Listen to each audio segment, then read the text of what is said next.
Okay, welcome everybody. Mm-hmm.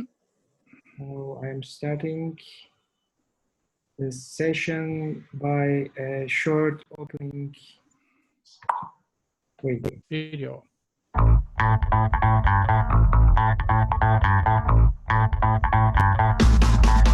In December 2019, the Chinese authorities notified the world that a virus was spreading through their communities.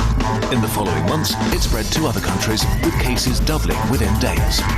This virus is the severe acute respiratory syndrome-related coronavirus 2 that causes... We heard earlier how the coronavirus outbreak has had an impact on the treatment of other seriously ill people. Cancer care is one such area, with some screening, treatments and trials. If something goes wrong and that control is lost, then particular cells escape the normal control mechanism, and they continue to grow, and they may spread. That's what we call cancer.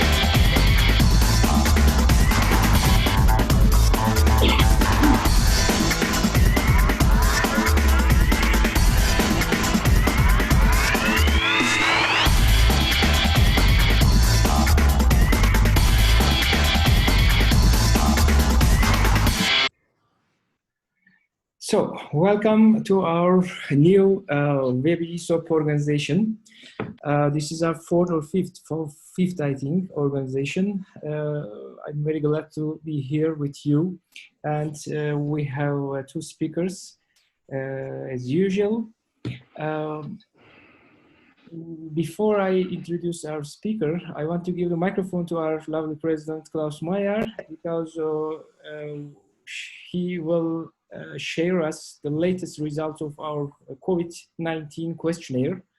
As you know, we are making it weekly, and we are collecting the results more than 3 months, and we have a very good, valuable, and very big data in our hand. And last week we reached nearly 60 different countries, and so I'm very glad to share with you these results. And now I'm giving the floor to Mr. Meyer to share us 22 to 28th of June, the weekly update of our member situation report.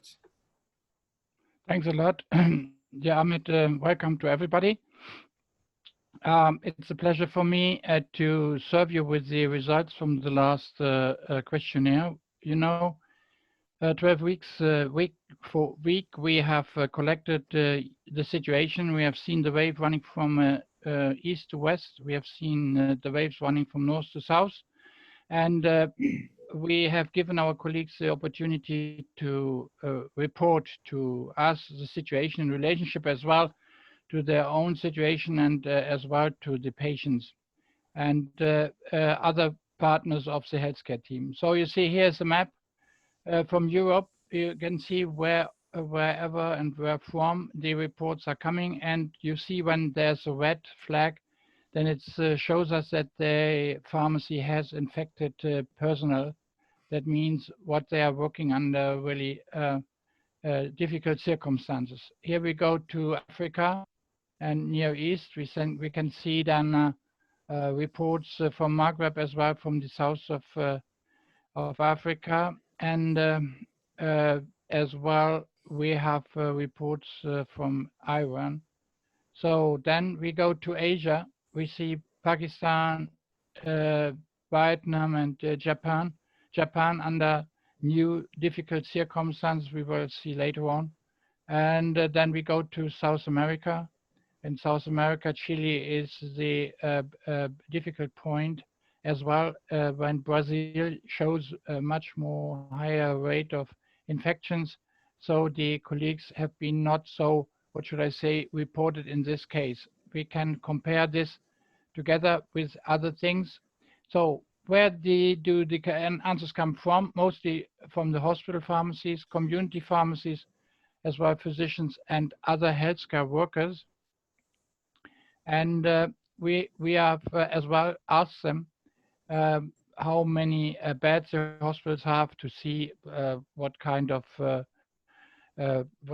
different hospitals we are presenting. You see quarterly from the smallest to the biggest ones. We have every hospital present as well. The question is then occurring to us and to the colleagues if they have intensive care beds in the hospitals, and you see mostly, and all of them, nearly 50% of them have a big amount of intensive care beds. What means that not only the big hospitals have the opportunity to serve with this, also the others doing a lot in this intention.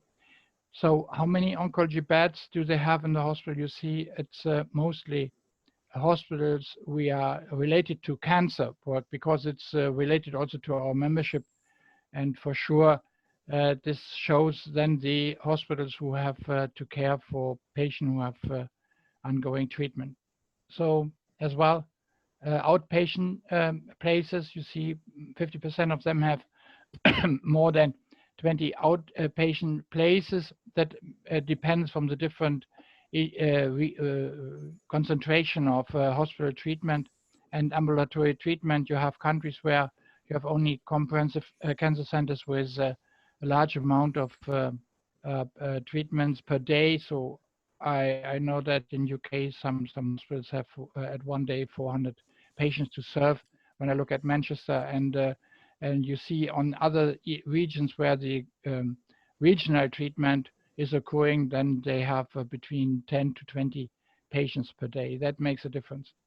Okay, how many corona patients do you have in intensive care? You see it, the number of in the intensive care patients is decreasing, as well the number of patients who have been related there is increasing a little bit. That means that they're related to the number of intensive care beds, that this number, what has been presented by the hospitals, also by general government, what says, be aware that you need this critical issue to have enough intensive care beds to serve then the patient, and not coming into the trial discussions of triage.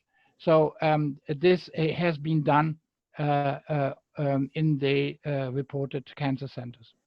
What about the results? So that, what does it mean? What kind of influence has it to cancer patients? So the question 7 was, what about planned operations? Have they been decreased? And you see then that only 50% say no, but the others have a number of decreased operations for cancer patients. And when you compare that with the question 8 about the relationship of IV cancer treatment, then you see related to the number of January, what we set to 100%, you see then that the amount of treatments has been decreased a lot, up to more than 20% as well. And only now, after May and June, the number of treatments is increasing more. That is related because of the huge number of European hospitals, and these European hospitals have been overrun the biggest wave. And another question, what is related to us, is the question about shortage for the treatment of patients as well. In the beginning, the number was much more higher. The treatment, the cancer patient with propofol and other medicaments, drugs have not been solved a lot, and so now the industry and the service has worked hardly to bring back the necessary drugs for the intensive care treatment. You see, mostly it has been pain medication and also some kind of medication for intubation. What about then the drug shortage in medicine in general for these patients? You see, there have been really 50% who have had shortages up to from 5 drugs to more drugs for cancer patients. And this is a report, what we can see. Yeah, what we can see that the colleagues are waiting for this, that they get a support in the general issue of service against the drug shortage. Finally, come to the end. Have you got enough PPEs for pharmacists and technicians? You see, yes, 50% have enough, but the others not at all. and who is serving you. You see, it's well, the government provides, but also they have to organize themselves by purchasing. That means that finally we have done the question, what about the experience of drug shortage in general, not only for cancer patients, but also in the service. And you see that as well, 50% of them are related to that. Coming to the last point, that means what is the situation of the infected members? You see here the wave over the weeks. The infection is running in waves, but it's running also to pharmacies, and more than 30% of them have to suffer under this. This is the situation we have, and it has been reported in the newsletter today as well with personal statements. Thanks a lot for everybody who's sharing with us his experience. Thank you so much to people who are sharing these data with me. Maybe I am the person who is looking these results for the first time. I'm not opening the results at the end of the week. When I open it for nearly for 3 weeks, I'm not satisfied because it's increasing, and so I hope everything will be fine as soon as possible. Okay, thank you, Klaus. Now I'm going to our second part of our webinar tonight. Tonight we'll speak about cancer and coronavirus. And the name of this night topic is "Let Cancer Not Become the Forgotten Sea in Our Fight Against COVID-19." People with cancer, people who are especially in active cancer treatments, like older patients and the cancer patients, and the people with other serious chronic medical conditions such as lung disease, diabetes, heart disease, are at very high risk for the more severe form of COVID-19, and the results could lead to be that.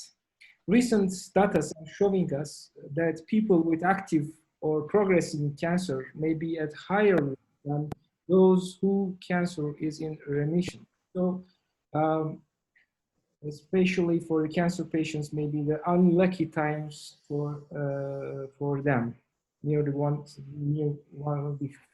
for 1 century.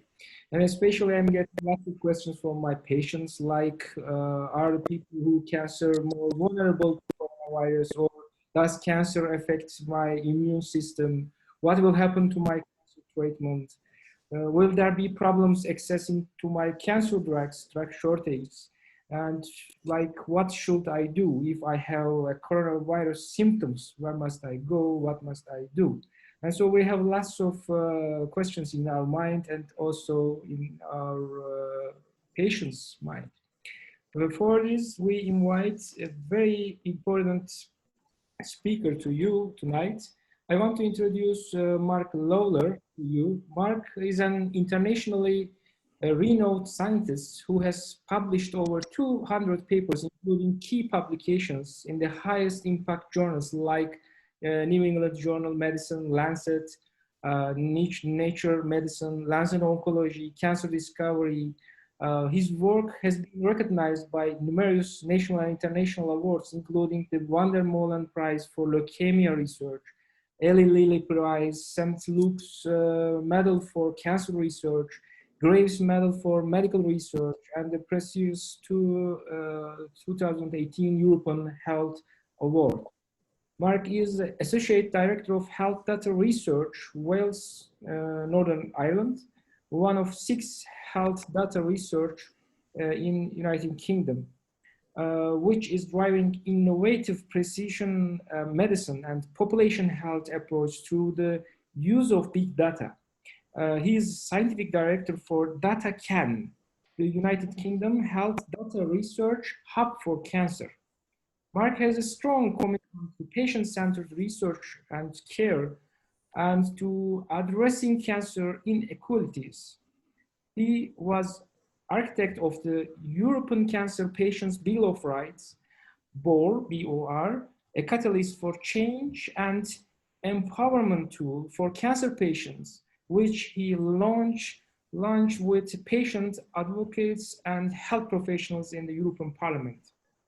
Mark is a member of the board of the European Alliance for Personalized Medicine and led the development of personalized medicines research strategy. He is also a member of Scientific Advisory Board of European Cancer Patient Coalition and of the Strategic Advisory Board of Genomics England, and has just been appointed to the board of the European Cancer Organization. Today, in the context of the recent COVID-19 pandemic, Mark is employing a data-driven approach to understand and mitigate the effects of COVID-19 on cancer patients and cancer systems. Welcome, Mark. Thank you very much indeed, Ahmet, for your kind words, and thank you to Klaus and Miriam for the invitation. You're very good. So what I want to do is really tell you a story, and it's a story that's just started very recently, but we've actually achieved quite a lot in the last number of months in relation to this. This story starts, unfortunately, with bad news. My uncle died of a COVID-related illness on the 29th of March of this year. And just 3 months earlier, many of us had never even heard of this disease. My colleague, Edward Vidoliak, who's an oncologist in Croatia, while sympathizing with me on my loss, shared with me his worries in relation to cancer and coronavirus in his own country. And these words really stuck with me. People are starting to fear a COVID-19 diagnosis more than a cancer diagnosis. And so we put together a short opinion piece that we published in the European Journal of Cancer online in early April. But then I decided that we really needed to look to see, anecdotally, we were hearing these stories about the effect of COVID-19 on cancer and on cancer services, but we wanted to really collect some meaningful data. And we decided to do 2 things: to look at real-time or near real-time data from different hospitals, and also to look at, could we model excess deaths due to COVID-19. And so I'm going to take you through some of this data, show you some of the key points, and then obviously very happy to take questions or comments afterwards. One of the things we wanted to do is do something quickly, and I think that's what we all realize in the context of COVID-19. You need to move fast. There's no point trying to move slowly and waiting for data to appear, etc. So we decided we were going to do things very quickly and look at accessing and analyzing data from hospital trusts across the United Kingdom. We deliberately decided to look at measures that are routinely captured by hospitals. So we wanted to make it easy for hospitals to actually participate in this study. So we chose 2 measures which are routinely captured by hospitals. The first is urgent referrals, or we call them 2-week waiting time for cancer referrals in the United Kingdom. But it's essentially our early warning system for the suspicion of cancer. So somebody comes in, they have a lump on their chest, they're bleeding from the bowel or from the bladder, so they have worries that they may have symptoms of cancer, and then they're referred down a rapid diagnostic pathway. And then the second thing we wanted to do as a proxy measure of the health of the cancer service was to look at chemotherapy attendances. So relatively straightforward data, not very complex data, but we deliberately wanted to do that because we wanted as many hospitals as possible to participate and also to be able to provide the data in a timely fashion. And so this just shows you some of the data that we got initially, and I'm dividing this into sort of 2 parts. So what we did was we collected weekly data, and we went right back to January 2019, because what we wanted to do was to look to see what was the seasonal variation in this data. Because you can see there on the slide, we can see there's a dip here at this stage, and this is actually at Christmas. So we see here at Christmas you get a drop, but then it comes right back up again. However, in March, at the time of the COVID-19 pandemic starting, you can see here a significant drop, both in relation to 2-week waits, so urgent referrals, and also similarly, not maybe as profound, but also in terms of chemotherapy, no matter what hospital or group of hospitals that we looked at.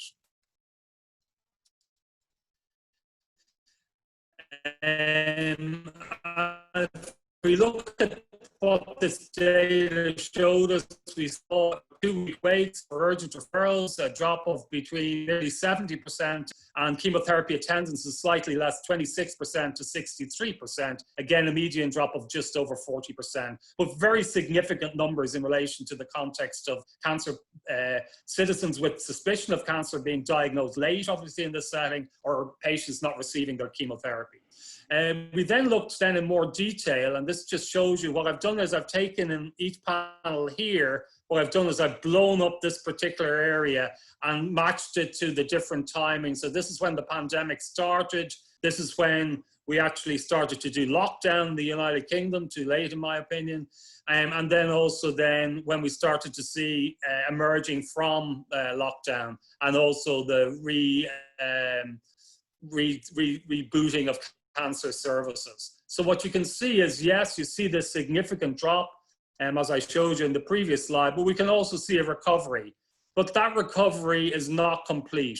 So what we're seeing is, yes, we are starting to see a rise in 2-week waits in terms of the number of patients or number of citizens who are being referred down the diagnostic pathway. And similarly, if we look at it in the context of chemotherapy, we see reemergence, but we're not getting back to the pre-COVID-19 levels. And again, if we just look at that data, we see in relation to the urgent referrals, it has recovered, but it's still at minus 44%. And if we look at it in the context of chemotherapy attendances, it has recovered somewhat, but it's still 30% lower than it would be pre-COVID-19. We then looked at some other measures. This is looking at actual diagnosis of cancer. So we can see here just Northern Ireland data where I'm based. And we can see here approximately a 30% drop. You can see that varies depending on what cancer. So with lung cancer, we're seeing over 50%, prostate cancer over 50% in terms of what we would expect to be diagnosing compared to previous years in our service. And similarly, if we look at recruitment to cancer clinical trials, we can see here nearly an 80% drop in relation to cancer clinical trials. So very worrying. So almost completely losing our cancer clinical trial capacity over this time frame. And that's obviously because most of the nurses, for example, the clinical trial nurses were repurposed to fight infection and COVID-19 and repurposed wards. We then said, okay, so that's the real-time data that we collected very quickly, and I'll show you how quickly we collected it just slightly later on. But we also wanted to look at what were the longer-term effects that we were going to see. And what we decided to do is to look at excess mortality. And so this is looking at patients with cancer. What is the risk of excess numbers of patients with cancer dying? And we have quite a unique data set that we're able to look at this. Nearly 4 million individuals which have their primary and secondary care linked. We modeled different scenarios to look at determining what would be the excess deaths due to the pandemic.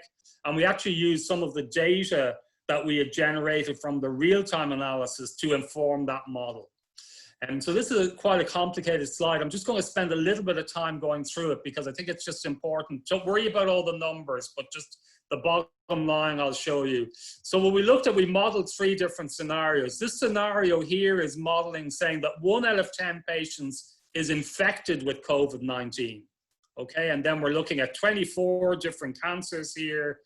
And what we see is that this is what we would call a 10% affected rate.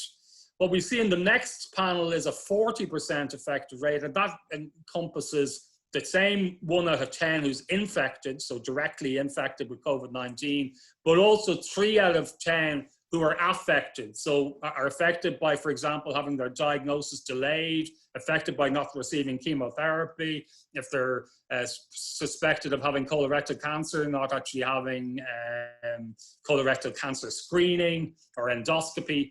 And then we looked at the worst case scenario where we see where 80% affected is happening. So where the majority of patients have in some way been affected by the COVID-19 pandemic. If we just look at the bottom line, and this one here is probably the one that's most close to reality in terms of what's happening. And we can see here that between 7,165 and 17,910 excess deaths in people with cancer, we predict will happen over the next 12 months. And what we don't want, even though this is the worst case scenario, we hope we're wrong in this respect, but just to provide you the data for completeness. And we also then discovered that when we looked at this data, one of the great things about this data set, as well as having 24 different cancers that we're able to look at, we're also able to look at 15 comorbidities. And all of these comorbidities are reckoned to be significant comorbidities, both in the context of cancer, but also COVID-19. And what we saw there was that 8 out of 10 of those patients with cancer who we feel are at increased risk of dying due to the COVID-19 pandemic have at least one comorbidity. And what we found was that the 2 that predominated were cardiovascular disease and hypertension. Overall, these were much higher than obesity, diabetes, and COPD, which sort of grouped together. But obviously, if we were looking at particular diseases, sorry, I'll just go back there. If we're looking at particular diseases like lung, COPD would obviously be more common in that setting. But this is sort of overall. What's interesting about this is, so 8 out of 10 of those individuals have at least one comorbidity. And so that's obviously bad because it makes them more at risk. But some of these are treatable. So things like hypertension is treatable. So therefore, we actually might be able to reduce the risk by treating these patients or looking at self-management in the context of obesity, self-management and coping or management in relation to diabetes, etc. So there is a sort of an opportunity to actually reduce the risk in this setting as well. This is the paper that we produced in relation to that, and we're also working on a number of other papers. We've looked over all of the 2-week wait pathway, so that urgent referral pathway just been accepted in Lancet Oncology. We've also looked very specifically at the disease that I work on a lot, colorectal cancer, which I'm really worried about because we have the double effect of lack of endoscopy services, lack of screening, but also the risk of cancer patients with colorectal being diagnosed later stage, bigger risk when they're at the metastatic stage of not being treatable for their cancer. And we've also been looking at the scenario in the United States and trying to compare that to what's happening in Europe. We're just about to submit a paper to JAM Oncology in relation to that. So having looked at this in the United Kingdom, we then started to look to see what were other people doing in this setting. There was relatively little data there. We presented our data to the European Cancer Organization. A lot of interest among the different member societies, including specifically from Miriam for Your Society. And we actually started talking about this after I presented at that meeting. We do see similar situations, but I would have said we've seen more profound drops in the United Kingdom than we've seen in Europe. And subsequent to Miriam and myself talking about this in detail, we were then asked by the European Cancer Organization to develop a special network on COVID-19 and cancer. The website for it is there, and we're very keen to work with you in this. It's a very exciting initiative, and I'm very much looking forward to working with Miriam on this. And we've also been trying to link into other international studies to look and see, can we learn lessons from each other in relation to what's happening? Just some early data from other centers in Europe. The Netherlands see a drop in cancer diagnosis overall by 26%, so slightly lower than in the United Kingdom, 60% for skin diagnosis. Eastern Europe here, we're seeing significant effects. North America, again, we all know how bad the pandemic has been there, and it's had a significant effect on cancer patients in relation to them seeing their oncologist. But also, as you can see, screening doesn't matter whether it's for cervical, breast, or colorectal. You can see there the numbers are very significant in relation to their drop. What has been the impact of this work? One of the things we did with this work was we felt it was so relevant and timely and needed to be get out there quickly that we actually pre-shared it with our government, with our National Health Service, with our 4 chief medical officers for each of Northern Ireland, Scotland, Wales and England that makes up the United Kingdom, and the National Cancer Director for Cancer in England, and also SAGE, which is our emergency group who actually feed into the government. And we felt this was our duty to do this. We weren't thinking about, how can we publish it? We wanted to get the data out there first, so we put it up as a preprint. And we, as I said, pre-submission, we shared that with both the government and the stakeholders from the NHS. And we feel that certainly contributed to the decision to start restoring cancer services. We also work very closely with patient associations and also with the Association of the British Pharmaceutical Industries. And they have really highlighted that this is very important in the context of restoring best standards of care for cancer. And the research community, I haven't looked at ResearchGate recently, but when I looked at it after about 2 weeks, I think it was, after we put it up, there was about 11,700 hits. So certainly the scientific community were very interested. A lot of interest, as you can imagine, in the media, but we felt it was our duty to put this out there because it was really a problem we were seeing, and we felt we needed rapid solutions, rapid turnarounds to actually address it. And as you know, our Prime Minister had COVID-19 hospitalization, and on his first press conference in returning, or first press briefing after his return from hospitalization, he was actually asked a media question specifically in relation to the work that we've done. So we feel that it has had significant implications in relation to service provision and prioritization, and also cancer policy. This is just one of the examples of the headlines on the front page of The Guardian. So just to summarize again, urgent referrals, as I said, down 70%, chemotherapy attendance is down just over 40%. We feel this could lead to between 7,100 and 18,000 excess. We hope it's lower than that, but that's based on how we can estimate at the moment. Obviously, if we get our cancer services back fully functioning quickly, but it's not simply a case of turning the key on and the services go back to normal straight away. So we know there's going to be a lag. We know that, for example, certain services like endoscopy, mammography are not going to start probably until September. So this is going to be really challenging.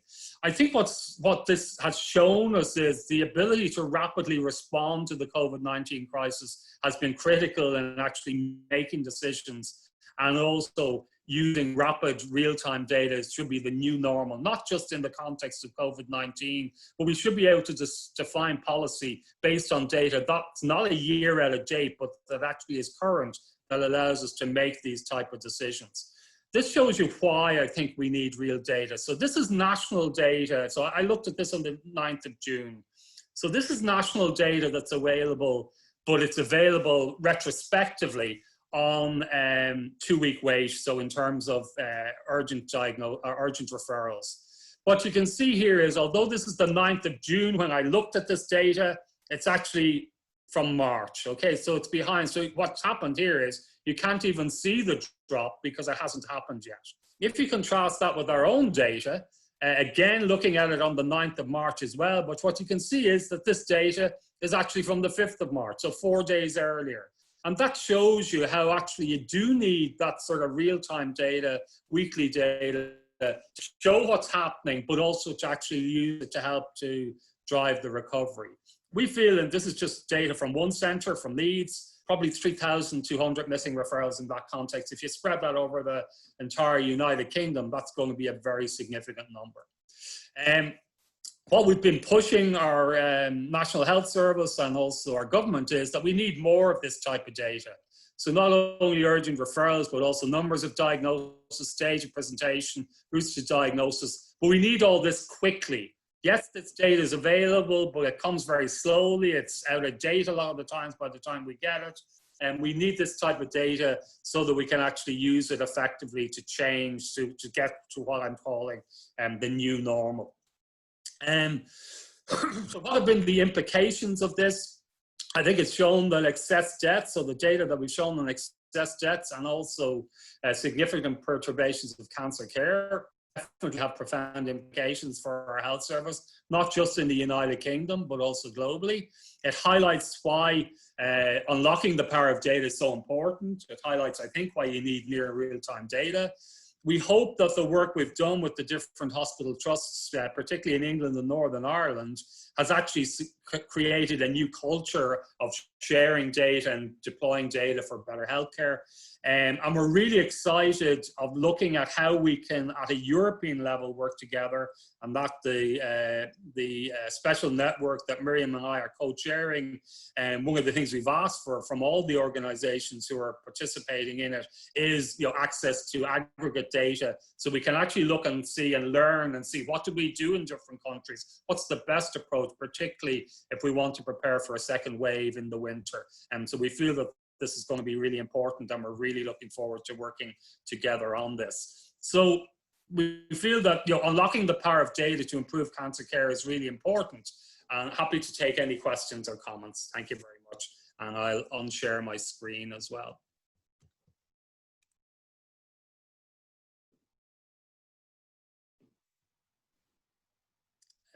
Ahmed, you're on mute.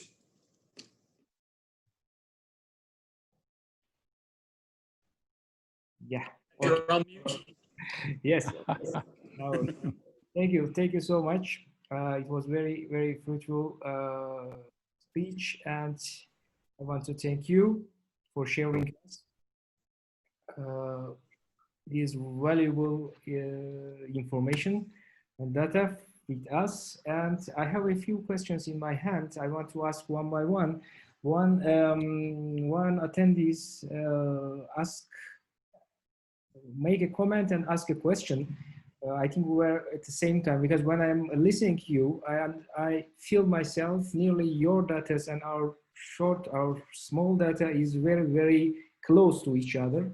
And one of our attendees is saying and asking nearly the same. Are we right to say that the hard data, big data from your research show some similarities with the weak data from our association survey? What do you think about it? No, I was really interested in Klaus's data. I'd seen an earlier version Klaus had shared with me probably 2 or 3 weeks ago, I think.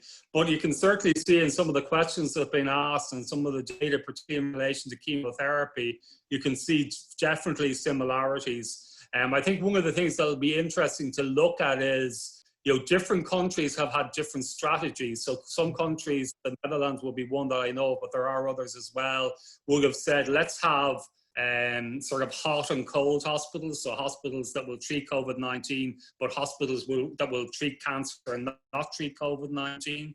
I think that reflects the data that I presented there in relation to the Netherlands, where you saw there was a drop, but it was much less profound than we saw in the United Kingdom, where we didn't make that decision until later. We have made the decision in relation to looking at cancer hubs, if you like, but I think certainly that was done, and I think Miriam shared that data with me as well. So it would be really interesting to sort of start to delve into the data, particularly at a European level, and see, what did we do collectively first, but then also what do we do that maybe made a difference, and I think we can all learn from that. I mean, I might be, by geography, I'm working in the United Kingdom, but my heart is very much in Europe, so I really want to look at how we can work together to learn from each other in that respect. But certainly very interested in some of the data. I hadn't seen all of the data that Klaus presented today, so we'll be really interested in that, particularly in the context of the European Cancer the European Cancer Organization Special Network.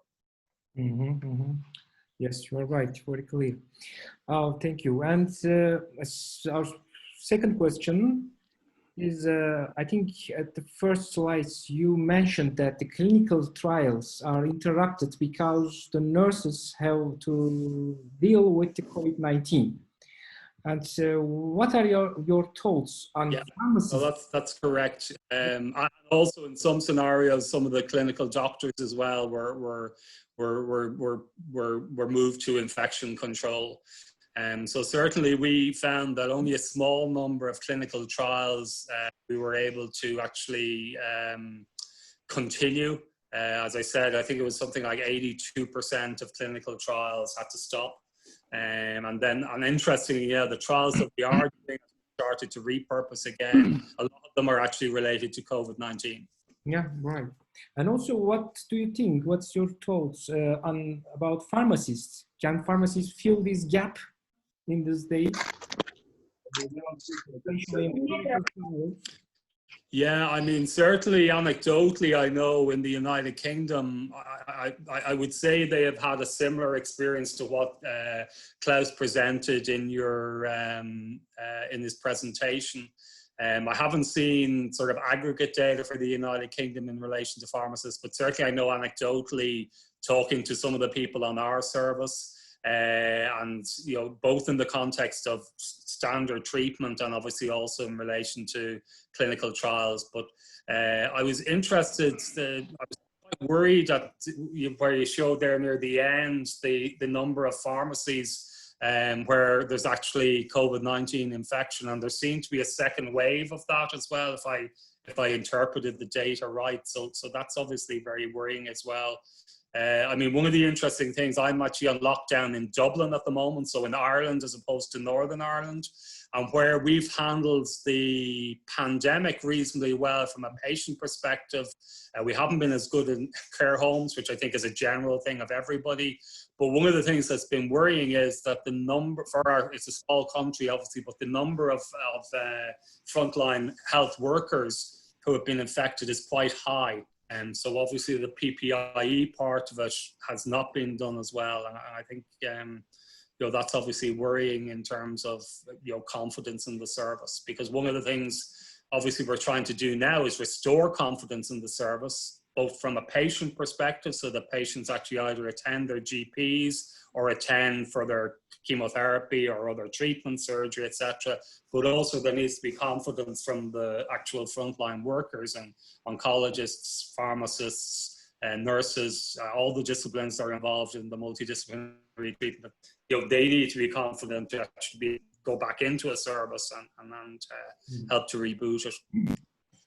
Super, thank you. And also Robert from Australia, our member, saying that I think it's a matter of the number of the cases. In countries with low cases like Australia, we don't have the problem of drain of resources from oncology. I think he's right. Yeah, it's a good point. So we've had a scenario where we've looked at, so we have some hospitals that are major cancer centers, but they are also big district hospitals. Mm-hmm. And so Leeds would be a good example. So Leeds has a really good cancer center, but it's also a big hospital for that Yorkshire area, so that whole region around. And we were interested in, when we looked at data, for example, from Scotland, where in general the numbers have been lower, but also when we saw numbers in particular hospitals, there was very few in terms of infections, and obviously that does have an effect. What we're interested in trying to do now is tease out whether there were decisions made then. Manchester might be a good example, where look at the Christie and compare it to other hospitals around Manchester and see where there are differences in that. So where the sort of idea of the cancer hub sort of kicked in as well. But I do take your point, Robert, that that is part of the issue. And I suppose the question is, did we overreact in terms of totally repurposing an infection control? One of the reasons why we did the modelling analysis was we felt none of the modelling took into account cancer at all. It was all to do with infection and COVID-19. And we felt that people were missing things, as we've shown from our data. Yeah. And one question is very, very interesting from Antonina. Very innovative question. Many hospitals are closed in this period. What do you think about online medicine consultation and cancer diagnostic kits which we can use? Yeah, I mean, certainly I forgot to see consultations done differently than they were before. And it's interesting because one of my close colleagues in Queen's is a respiratory physician who specializes in cystic fibrosis. And they've been doing online consultation for years, partially because the cystic fibrosis patients wanted it, because they didn't want to be coming into the hospital where obviously they're at risk of various bronchial infections, etc. So actually in the United Kingdom, cystic fibrosis, and most of the consultancy is actually done online. And we were actually talking about this before the crisis happened last year and saying, how could we learn from the respiratory physicians, particularly for cystic fibrosis? So I definitely going to see a lot more of that type of consultation, and it's how we get that balance right. So I think it certainly taught us that online consultations can work, and it's probably also taught us that a lot of people who are going into hospitals don't need to go into hospitals, and you really need to sort of in some way separate out the system so that the people who are going into hospitals are the people who need to. But we'll agree with the comment that certainly I think we need to restructure how we do consultation. Yeah, especially, and that can also refer to monitoring, etc. And even delivery of medicine. Certainly, things that can be done based on online consultation. Yeah, right. Especially for side effects, adverse effects, drug-drug interactions, lots of things we can make it. Yeah. Right. And one question is important question, and asking that which we saw a lot of countries because of the fear of the neutropenia, the physicians are reducing the doses or postponing the treatments. So what do you think? What's the effect of these problems? Yeah, I think one of the challenges is that some of the decisions that are made are very difficult to make because you don't necessarily have the data to say what would happen if you do this. So it's a little bit sort of having to make decisions, trying to balance that decision to the risk to the patient, which obviously is more acute for cancer patients in the context of COVID-19, while looking at ways in which one can make sure that intermittent therapy, for example, can actually be effective. It's interesting, we've been doing some work beforehand in relation to looking at treatment breaks in the context of colorectal cancer and treatment with certain targeted therapies. And certainly the data that we had has shown because they can actually allow you to re-challenge the tumor if the tumor comes back. So I think you're going to see that some ways in which we've done things, as long as it's based on evidence, can actually be more effective in treating patients. But some of that is a very difficult decision in relation to that sort of balance of neutropenia, risk of infection, with the balance of making sure that patients are delivered their appropriate dose of chemotherapy or appropriate treatment with a TKI or whatever. Okay, thank you. Thank you so much, Mark. I sincerely thank you for this very special and very useful speech. And I also congratulate Miriam for participating in this work and representing both our colleagues and our association in your works. Before I closing the session, I want to give the microphone to our president, Klaus Meyer, to say a few things for the closing. Klaus?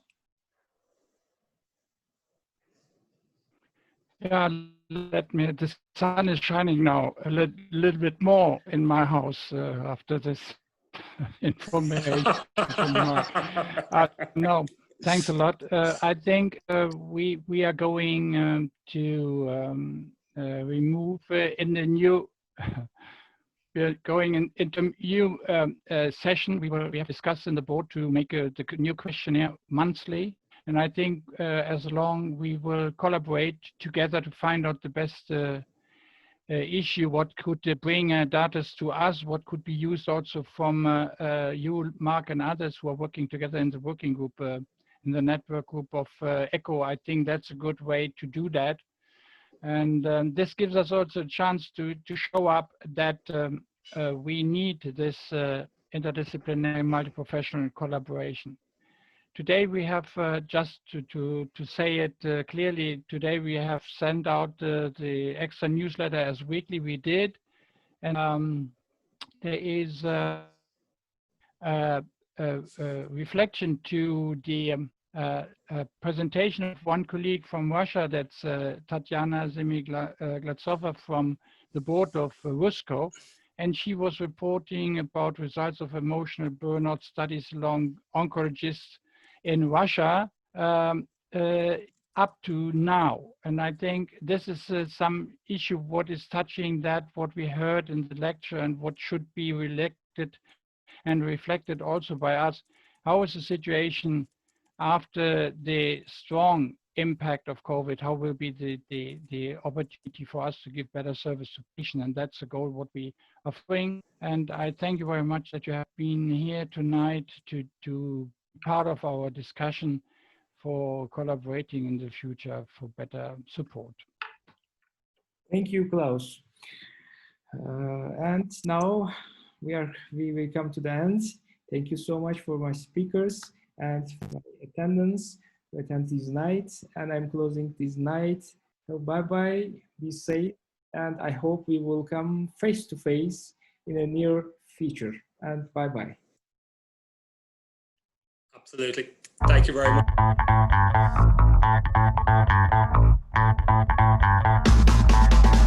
December 2019, the Chinese authorities notified the world that a virus was spreading through their communities. In the following months, it spread to other countries, with cases doubling within days. This virus is the severe acute respiratory syndrome-related coronavirus 2 that causes... We heard earlier how the coronavirus outbreak has had an impact on the treatment of other seriously ill people. Cancer care is one such area, with some screening, treatments and trials. Something goes wrong and that control is lost, and particular cells escape the normal control mechanism, and they continue to grow, and they may spread. That's what we call cancer.